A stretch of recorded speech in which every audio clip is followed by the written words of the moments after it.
Bonjour à toutes et à tous et bienvenue dans cette nouvelle vidéo où on a enfin du nouveau contenu pour Marvel Future Fight. On va pouvoir décrypter tout ça ensemble, vous allez voir, il y a plein de choses qui s'annoncent et c'est plutôt pas trop mal. Donc on a un sneak peek qu'on ira voir directement sur le forum. Je vais simplement lancer le jeu pour avoir un backup, histoire d'avoir 2-3 biographies ou trucs comme ça. On va avoir globalement 4 nouveaux champions dans le jeu, ou en tout cas une histoire vraiment complète et ça risque d'être vraiment pas trop mal.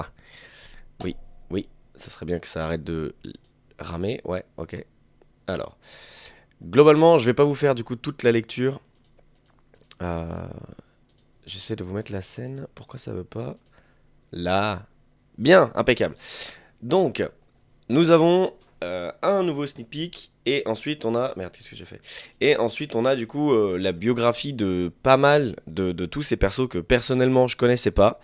Alors je suis pas allé me renseigner très loin, hein, j'ai juste tapé leur nom dans Google et je suis allé voir sur Wikipédia.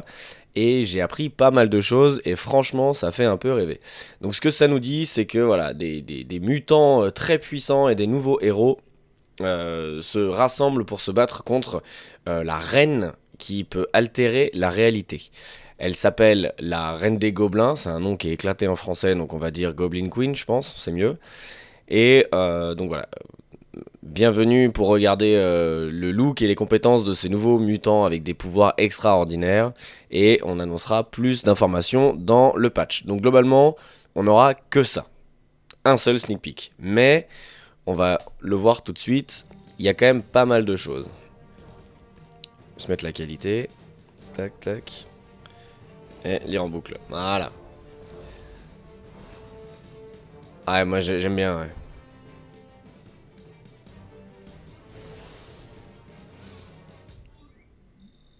Et du coup, ici en Krakoan, il y a écrit Beware the Queen Goblin. Ou de Goblin Queen, ouais, c'est ça. Donc attention à la reine des gobelins. Voilà, globalement.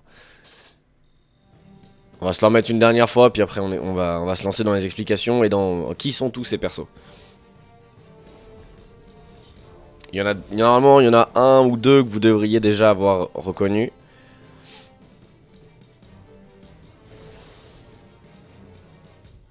Voilà, bon allez, on va du coup maintenant mettre les pauses. Donc on se remet du coup, donc on est de nouveau sur l'île de Krakoa.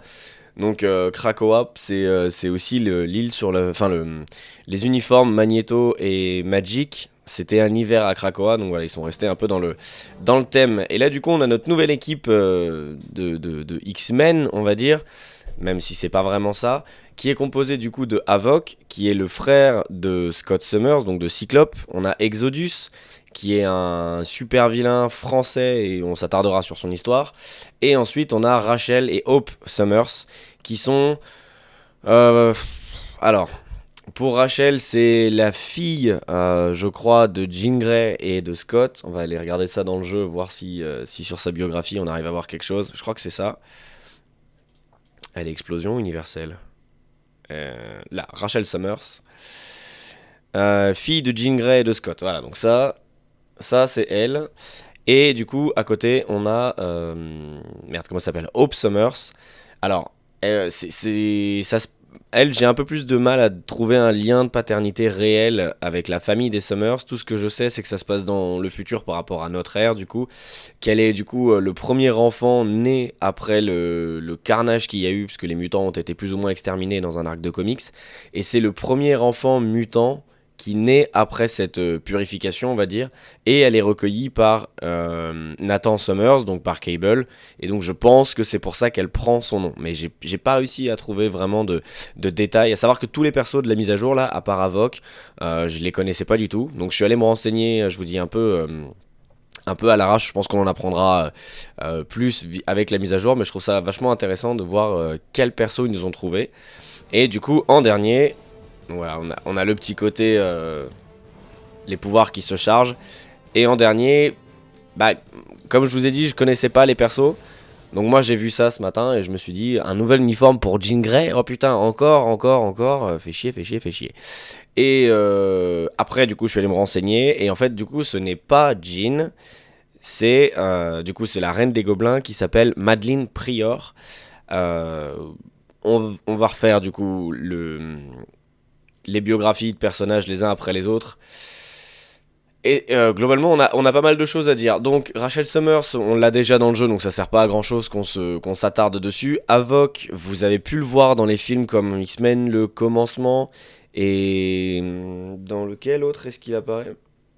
Il doit apparaître dans le deuxième, mais je me souviens plus lequel c'est le deuxième. C'est pas Day of Future Past. Si, ça doit être Day of Future Past. Bref, globalement, du coup, c'est le frère de Cyclope. Dans les films, il est amené comme quelqu'un qui est en prison parce qu'il a tué quelqu'un parce qu'il contrôle pas ses pouvoirs. Et du coup, c'est Charles qui lui permet de contrôler ses pouvoirs. C'est un gros raccourci de son histoire, mais effectivement, le perso est quand même sacrément puissant. Et il canalise du coup directement l'énergie cosmique, plus dans ses bras qu'autre chose. Mais effectivement, ça traverse tout son corps. Il est capable de balancer du coup des grosses rafales d'énergie. Ensuite, du coup, Hope, je vous en ai déjà un peu parlé. Le seul truc vraiment intéressant avec le perso, c'est que elle serait un autre potentiel pour le Phénix, pour la force du Phénix. Donc, ça reste un mutant avec des pouvoirs de psychopathe, quoi. Et du coup, Exodus, alors c'est un petit français. Je vais essayer de retrouver sa page wiki, parce que du coup, j'ai complètement oublié son nom. Exodus, Marvel. Il est où? Ouais. Qu'est-ce que c'est que ce moteur de recherche? Voilà, donc tac, Exodus.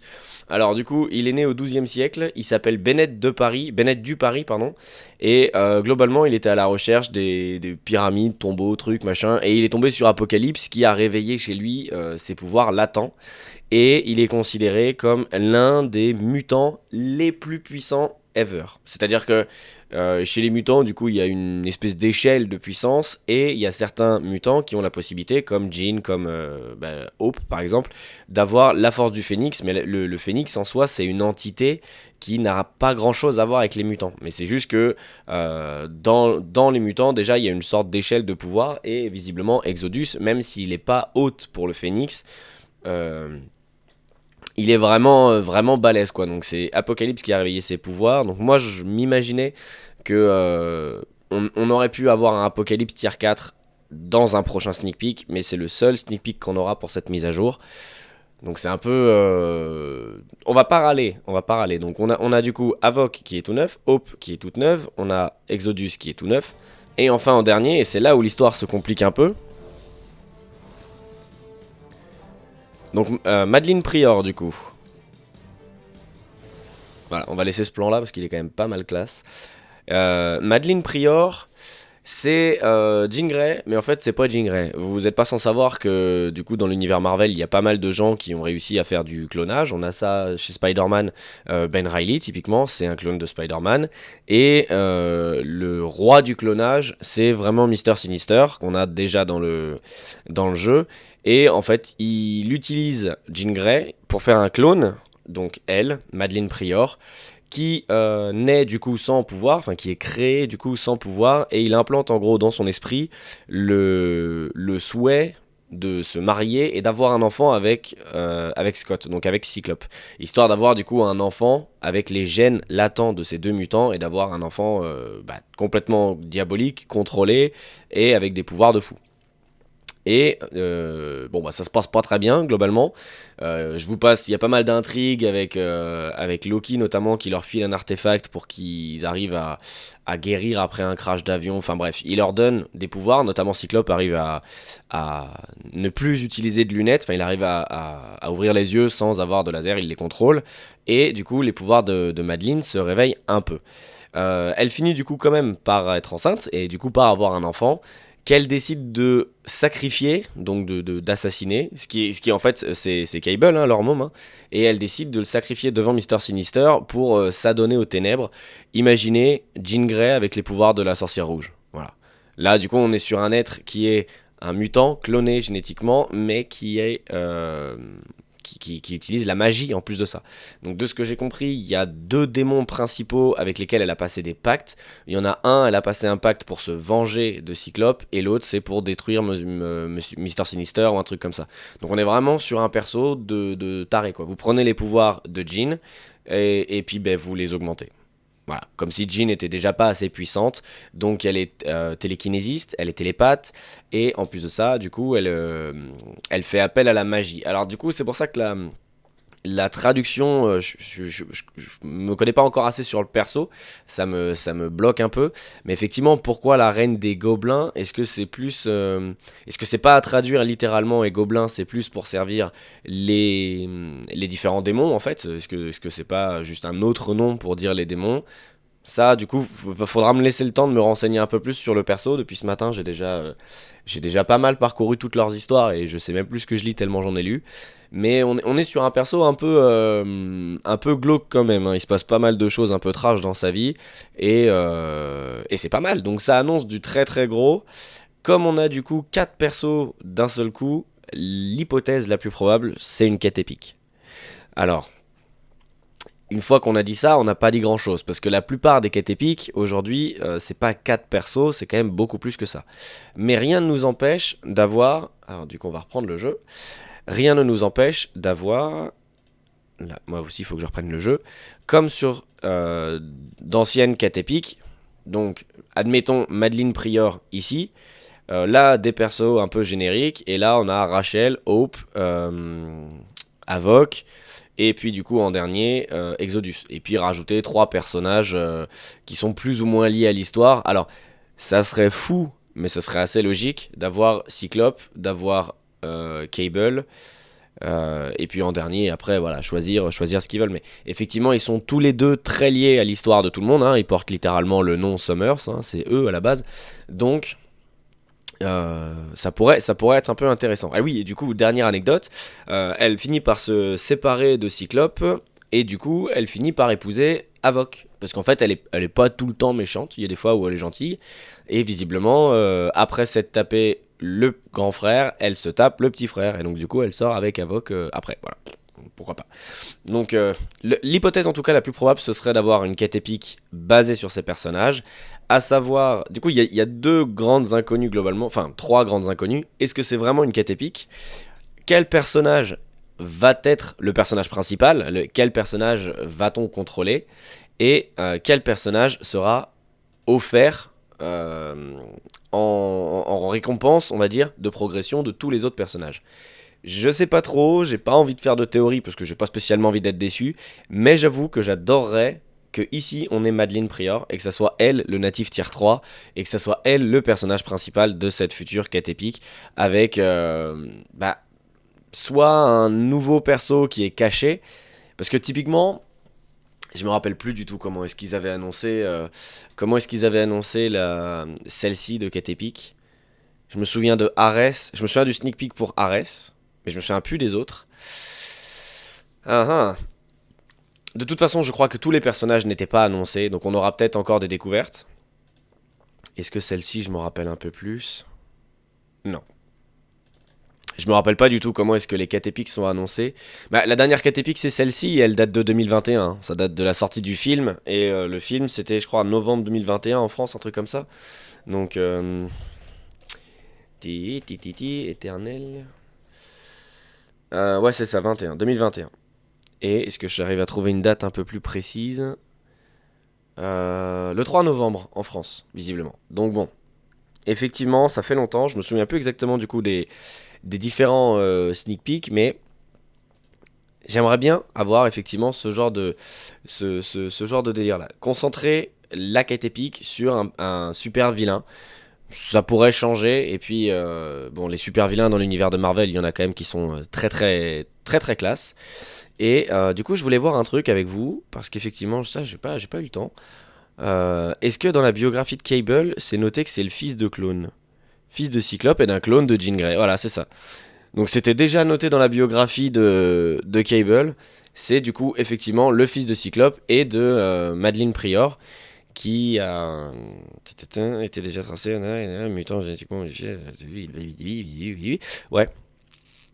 Ouais, donc on nous apprend pas grand chose de plus sur ses parents. Mais de toute façon, les X-Men, enfin, comme ils veulent pas tuer leur bon perso, parce que bah, ça marche bien, ils leur trouvent toujours des arcs narratifs. C'est incompréhensible, les liens familiaux là-dedans, paternité, fraternité, maternité. Il vient du futur, et puis lui, il a 200 ans, mais en fait, il a toujours 20 ans. C'est une dinguerie. Donc, ouais, c'est un peu. La famille Summers est un peu compliquée. Mais du coup, je suis assez content parce qu'on va finalement peut-être trouver une alternative à ce perso que j'en ai marre de l'avoir partout. Voilà, j'en ai ras-le-bol. Même si je pense pas que Madeline Prior, du coup, soit du niveau de Jean Grey. Pourquoi? Parce que, euh, à moins que ça soit l'introduction d'un natif tier 4, mais ça me paraît vraiment trop tôt, on va dire, de faire une quête épique avec non pas un natif tier 3, mais un natif tier 4. Ça me paraît trop tôt, mais à la limite, pourquoi pas. Jean Grey, elle a la possibilité d'aller au tier 4. Donc typiquement, si Madeline Prior est juste au tier 3, normalement, elle devrait pas inquiéter Jean Grey. Mais en soi, ça pourrait être éventuellement une bonne idée. Je veux dire, si dans le patch, du coup, en plus du reste, il nous offre, je sais pas, la possibilité je sais pas, un remaniement, un nouveau mode de jeu où on peut farmer, on peut acquérir plus facilement des matériaux de tier 4, bah peut-être qu'effectivement Madeline Prior pourrait être un natif tier 4 dans cette mise à jour. Je pense pas, mais ça pourrait être cool aussi. Ça pourrait être cool pour plusieurs raisons. C'est-à-dire que là, à l'heure actuelle, le jeu devient chiant à cause des tiers 4. Le fait d'avoir sorti les tiers 4 avant que tous les personnages du jeu n'aient un tiers 3, ça déséquilibre complètement l'ensemble. C'est-à-dire que tous les persos ne se battent pas pour la même chose et que globalement, sur les 260 persos qu'on a dans le jeu, bah il y en a quoi? Il y en a une quarantaine qui ont leur tier 4. Voilà, bah, c'est les seuls qui vont nous intéresser, c'est les seuls qui sont puissants, les autres on s'en fout. Donc ça a vraiment déséquilibré le jeu. Donc si maintenant, comme ça fait déjà près de 2 ans qu'on a des tier 4 avec Iron Man, si maintenant ils décident de nous mettre un nouveau mode de jeu pour qu'on ait un peu comme les matériaux de tier 3 finalement. On a beaucoup plus de facilité aujourd'hui à avoir des matériaux de type tier 3, à part les bouquins. Mais vous voyez, j'ai 17 000, 20 000. Je suis pas trop embêté quand il s'agit de tier 3 un personnage. Ça serait bien qu'ils nous mettent ça quelque part dans le jeu. Je disais donc, soit ils font comme Cassie Lang et ils sortent le perso avec le modèle de base, donc le modèle soit des films, soit du sneak peek qu'ils viennent de nous montrer, donc ce modèle-là, pour Havok, pour Hope, etc., etc. Et du coup, on se retrouve avec un personnage bah, qui servira pas à grand-chose, typiquement, parce qu'il va manquer des statistiques. Soit ils font comme ils ont fait avec Maya Lopez, Echo, donc. C'est-à-dire, ils nous sortent le skin de base, donc le skin de base du personnage, même si dans le cas de Havok, l'uniforme va pas changer grand-chose. Et tout de suite après, ils mettent un uniforme. Alors, ça va coûter beaucoup plus de cristaux, certes, mais au moins les persos seront peut-être un petit peu utiles. Le fait d'avoir 25% toute attaque, toute défense, ça permet de se servir du personnage. S'ils nous sortent un perso comme M'Baku, typiquement, ou comme Kid Omega, bah, le perso n'est pas mauvais pour autant, tu vois, mais il n'est pas utile en soi. On a toujours des persos qui sont beaucoup plus forts. Donc là, je vous parle un peu de mes craintes. Ils ont un excellent potentiel avec cette mise à jour, mais j'ai la trouille de comment est-ce qu'ils vont s'en servir. Comment est-ce qu'ils vont sortir les personnages? Est-ce qu'ils vont les sortir au tier 2, puis un tier 3 avec un uniforme tout de suite après? Ça serait débile. Est-ce qu'ils vont les sortir avec le costume de base et un uniforme tout de suite sur un personnage tier 3 ou au potentiel transcendé tout de suite, histoire que le perso soit utilisable? À mon avis, ce serait la meilleure option. Et est-ce qu'ils vont pas faire une énorme boulette? C'est-à-dire là, globalement, il y a deux choses, il y a deux pistes, on va dire, de réflexion. Soit on a de la chance et on a une quête épique, soit on n'a pas de chance et on a un boss du monde. Et vous savez à quel point j'aime le boss du monde, donc vous devez vous dire, mais attends, qu'est-ce que tu nous racontes? Je vous rappelle, si vous ne vous en souvenez plus, il y a 1 an, on a eu un sneak peek avec le Phénix Noir, et on a eu 4 mutants qui se battaient contre Phénix Noir, un boss, Jean Grey. On avait du coup Beast, enfin le fauve, on avait Cyclope, on avait Polaris, et on avait Angel. Là, du coup, on a Hope et Rachel Summers, on a Havok, et on a Exodus, contre un clone de Jean. Donc ils ont presque littéralement fait un copier-coller. À savoir que du coup on avait Cyclope, là on a son frangin, donc même dans le choix des personnages, il y a quand même une sorte de redondance. Donc s'ils nous mettent un boss du monde, à mon avis c'est une énorme connerie. Sauf si vraiment ils changent complètement les récompenses de ce boss de monde. Ça fait longtemps qu'on dit qu'on pleure pour avoir des matériaux de tier 4, et c'est le cas, hein, c'est vraiment le cas. Hein. Les âmes faltiniennes et le carbonadium, on n'en a pas assez, on n'en a clairement pas assez. Donc s'ils nous font une pâle copie de Phénix Noir pour nous mettre Madeline Prior en boss du monde, pourquoi pas, mais à ce moment-là, qu'on ait le droit d'avoir des âmes faltiniennes et plus de carbonadium sur ce boss du monde-là. Un boss du monde costaud, ou avec des restrictions tier 4 uniquement, je sais pas, mais un truc qui nous permette de grimper un peu, on va dire, dans le fait d'avoir plus de tier 4. Parce que là, typiquement, puis vous pouvez regarder avec, avec d'autres joueurs qui dépensent beaucoup plus d'argent dans le jeu que moi, parce que moi j'ai mon budget qui est assez restreint quand même. Hein. Typiquement, Cynic Alex, il n'a pas tous les tier 4 du jeu. Et pourtant, on sait qu'il met énormément d'argent dans le jeu, il met tout ce qu'il peut mettre dedans, et même lui n'arrive pas à suivre le rythme de sortie des personnages tier 4. Donc ça serait pas mal qu'on ait un moyen de suivre à peu près un personnage tier 4. Si on considère que il nous faut 1 mois et demi pour avoir un personnage tier 4, en 1 mois et demi, il y en a 3 qui sont sortis. Donc on en a toujours au moins 3 de retard, quoi. Parce qu'on s'en est pris sur un, on en a pris 3 dans la vue, puis... Donc ça serait bien qu'on en ait plus que 2 de retard, ou 1 et demi, voilà. Je dis juste que ça, à ce moment-là, un boss du monde avec des récompenses tier 4 adaptées, pourquoi pas. Mais s'ils font juste un copier-coller de Phénix Noir, ils vont foirer toute la mise à jour. Il y a une hype monstrueuse qui est en train de se créer avec cette annonce de mise à jour. Il y a beaucoup de gens qui veulent une quête épique. Voilà, on est quand même parti sur pas mal de choses. Mais quand même, faut qu'ils fassent vraiment attention. Parce que s'ils se foirent sur une mise à jour comme celle-ci, c'est vraiment un coup à mettre le coup de massue supplémentaire sur le jeu, et le jeu a vraiment pas besoin de ça en ce moment. Le jeu est désertique, plus personne n'est intéressé, plus personne n'en parle, tout le monde lui chie dessus sans regarder les points positifs. Donc effectivement, je peux pas m'empêcher d'être inquiet, parce que s'il foire ça, à mon avis, dans 6 mois, le jeu est terminé. Hein. Tout le monde est déjà en train de se barrer, donc s'il nous en plus de ça, si ça fait longtemps que vous jouez au jeu, vous devez savoir que les mutants sont pas aimés du tout. Les développeurs n'aiment pas les mutants. À chaque fois, c'est de la merde. Vous prenez tous les mutants, à part Jean Grey, qui fait du coup office de seule exception, mais vous prenez tous les mutants, et puis non, même Jean Grey en fait, hein, même Jean Grey. Hein. Et combien de temps il lui a fallu avant d'être bien? Là, eux, ils ont toujours été nuls, et il a fallu attendre l'uniforme, l'uniforme avant qu'on a maintenant. Malicia pour être forte. Tornade, il a fallu attendre son uniforme saisonnier. Avant ça, elle était éclatée. Jean et Magneto, ils n'ont pas été bons avant leurs derniers uniformes. C'était pas terrible.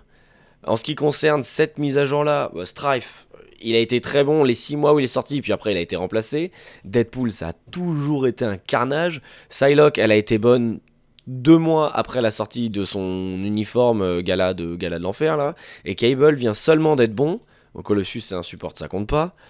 Vous voyez un peu où je veux en venir. Les mutants sont pas aimés dans Marvel Future Fight, et à chaque fois ils sont ratés. Vous regardez typiquement hein, dans les rares persos qui ne sont pas encore éligibles au tier 3 ou au potentiel transcendé, ou même dans les persos que personnellement je n'ai pas, il y a 4 mutants. Pourquoi? Parce que les 4 là, ils sont éclatés au sol, ils servent à rien. Puis la merde. Donc oui, Dents de Sabre a un... C'est quoi? C'est un tier 3 qu'il a, je crois. C'est pas un... Oui, ça doit être un tier 3. Iceberg aussi. Mais les personnages sont pas bons. Même en mettant l'artefact de Wolverine sur Dents de Sabre, ça fait pas de lui un bon perso. Iceberg, il est caca. Même avec son uniforme payant, il est caca. Donc là, Rachel, on va peut-être avoir un truc un peu mieux. Mais attention. Et en fait, j'ai très peur parce que ils ont lancé un truc de fou avec cette mise à jour et avec ce sneak peek. Et s'ils se foirent, wow, ils ont pas le droit de se foirer. Voilà, globalement, ils ont pas le droit de se foirer. Soit ils nous font une quête épique et ils ont intérêt à assurer derrière sur les persos. Parce que généralement, quête épique, bon, celle-ci elle marche pas, mais quête épique, bon, généralement, le perso qu'on joue et qu'on monte, il est bon. Le perso qu'on obtient à la fin de la collection, il est bon. Et le perso du pack de luxe, il est bon. Et tout le reste, globalement, on s'en fout. Je pense que cette technique aujourd'hui, elle peut plus marcher. Il faudrait que tous les persos aient un intérêt et un truc à faire valoir. Soit Havok remplace Cyclope en tant que leader et support, soit il fait plus de dégâts que, je sais pas, Gambit ou... mais ils peuvent pas être mauvais, ils peuvent pas être moyens. Donc, voilà, je vais vous laisser là-dessus, parce qu'en fait, on pourrait en discuter pendant des heures, mais on va attendre d'avoir le patch et de savoir ce qu'ils font. À mon sens, la meilleure option, c'est pas un boss du monde, même si j'adore le principe du boss du monde, c'est vraiment une quête épique. Mais 4 persos pour une quête épique, ça me paraît vraiment short, sachant qu'il y a... Bon, après, ils sont pas tous montrés, mais je trouve que le copier-coller entre l'annonce de Phénix Noir en boss du monde et l'annonce là de Madeline Prior, ouah, et ça ressemble quand même beaucoup. Et à mon avis, s'ils mettent un deuxième boss du monde qui est copié-collé sur Jean Grey, qui n'est littéralement un deuxième boss du monde Jean Grey, à mon avis, c'est une connerie. J'espère qu'ils feront pas ça et qu'on part vraiment sur une quête épique. Mais bon, pour l'instant, je suis encore un peu en suspens. J'essaye surtout de calmer ma hype, histoire de pas être déçu si jamais il se foire. Mais bon, j'espère que vous êtes globalement content du sneak peek. N'hésitez pas à aller lire les biographies des persos sur les différentes pages wiki. Il y a plein de trucs intéressants. Et pour une fois, Madeline, typiquement, c'est un personnage qui est bien étoffé, avec une biographie qui évoque plein de choses. Enfin, je veux dire... un Jean Grey avec la magie de Wanda, excusez-moi, mais moi j'adore, hein. Moi, je signe, clairement je signe. Et en plus de ça, on pourrait en avoir une histoire un peu bien sombre, un truc un peu sympa, un peu plus pour adultes peut-être que tous les trucs pour enfants qu'on a depuis quelques années là. Donc, moi je suis vraiment hypé. N'hésitez pas à aller vous renseigner sur les persos comme je vous le disais. Et puis du coup, on se voit dès demain pour débriefer si on a des news, et puis sinon pour d'autres vidéos. Allez, ciao.